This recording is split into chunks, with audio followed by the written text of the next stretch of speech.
What's going on, everybody? The Gudaguda 5 raids are going to unlock in about a half a day, and I'm just going to give a quick little guide on about the raids since some of them can be a little bit tricky compared to other raids.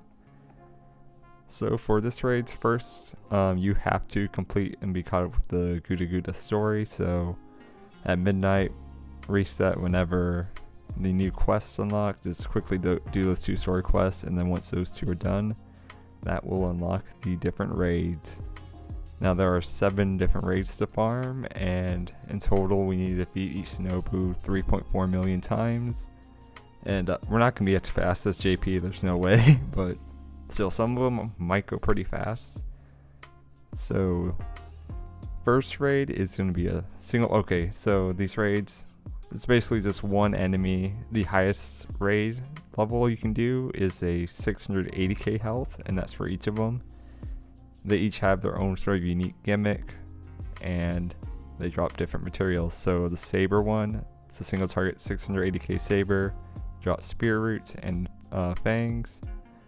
The lancer one drops bloodstones and ghost lanterns. The archer one drops reactor cores and homunculus blood.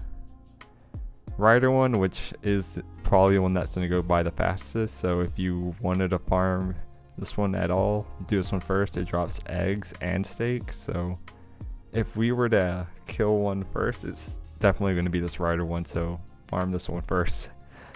And then there is the Calcier, which drops skelestones and bullets. There's an assassin that drops grease and tiaras, and then there's a berserker that drops Lanugos and ice. So as I said, each of them is a 680k health, and they each have their own unique gimmick. Some of them are more annoying than others. So for the saber one, it applies burn to your team. You can pretty much ignore that. The lancer one, they have invincibility for 2 times, so you either have to attack them twice or pierce invincibility. So like Musashi or Dioscuri are single target sabers, you can do that. Or another comp you can try to do that I thought of is you can try to remove their buffs. So for example, Paris, actually first skill has a chance to remove buffs from an enemy, so try to do that, and then after that plug suit them out. Guts, you can sort of just ignore. 50% to decrease MP gauge for the rider one is alright.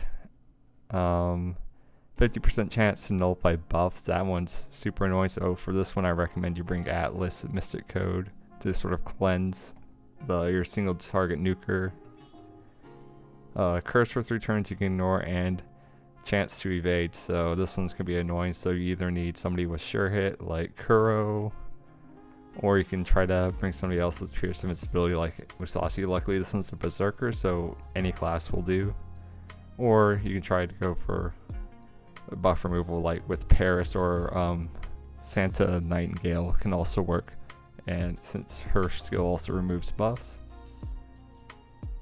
So for the team comps, I recommend bringing either double Castoria and a single target nuker, and then you can either bring in like for example, once where the effects you don't have to worry about like the burn, you can bring a plug suit in a wave or something in case you don't instantly kill, especially if like you're a lower level and you're worried about damage. Your single target nuker should have the event CE, which is down here that you get from the shop. Here it is. Yep, Princess Spirit. So make sure to buy at least 1 copy from the shop. If you've gotten a drop from the event, I'd highly recommend MLB in it, since that increases damage by 200%. Or if you're farming the raid, and if you get a drop, max and break that. Hey, that's huge damage increase. Or and the other case where the effect you really can ignore, such as chance to nullify buffs. This one, as I said earlier, bring Atlas Code. Pierce invincibility and evade, you either need to bring a servant that has sure hit for the evade, so like Chloe, Musashi for piercing invincibility, or somebody like Paris, or Santa Nightingale. So you would have them on the front line, remove the enemy's buffs, plug suit them out, and then either bring in your Castori if you're going to do arts damage, or a Scotty if you're going to do quick damage. So for example, let's say this one, you're doing the Lancer one, you can bring Paris and Ogita, let's say, if you have a good Ogita, and Scotty. Paris, remove them its ability, plug suit Parrot out for Scotty, and then Scotty buff your Ogita and go for the kill. And yeah, like I said earlier, make sure to focus the right one, because this one is the one we're probably going to kill first. Have the damage C equipped on your single target nuker, and have fun raiding. And I guess I'll go over the drop rates really quickly. I'll probably just also edit them in on screen earlier, but Saber one, 18% for Root, 80% for Fangs. For the Lancer one, it has 22.6% Bloodstone and 58% for Ghost Lanterns.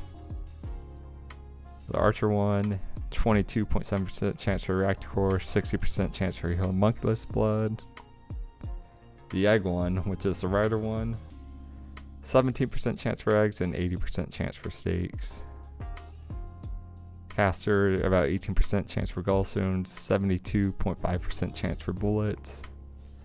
Assassin is Grease for 24.6% and Tiara is 60.5%. And then finally the Berserker, about 23% chance for Lanugos and 55% chance for Ice. So overall, it's good drop rates.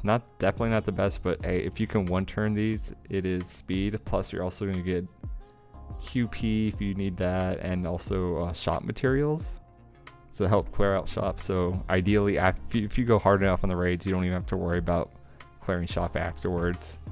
You can sort of just coast through the event. Anyways, I hope just me talking about this was helpful, and if you have any questions, just leave a comment and I'll try to get back to you. Thanks for watching, and I will see you on the next one. Later.